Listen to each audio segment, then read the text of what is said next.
How to examine or optimize a database in DirectAdmin. We assume you have already logged into your DirectAdmin account. In the Account Manager section, click MySQL Management.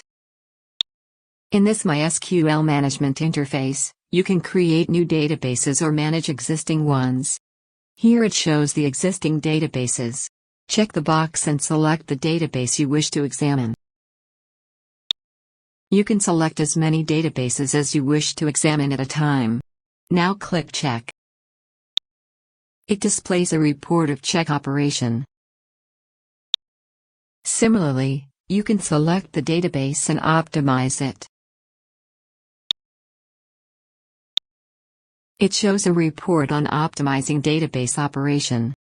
Now you know how to examine or optimize databases. Thank you for watching.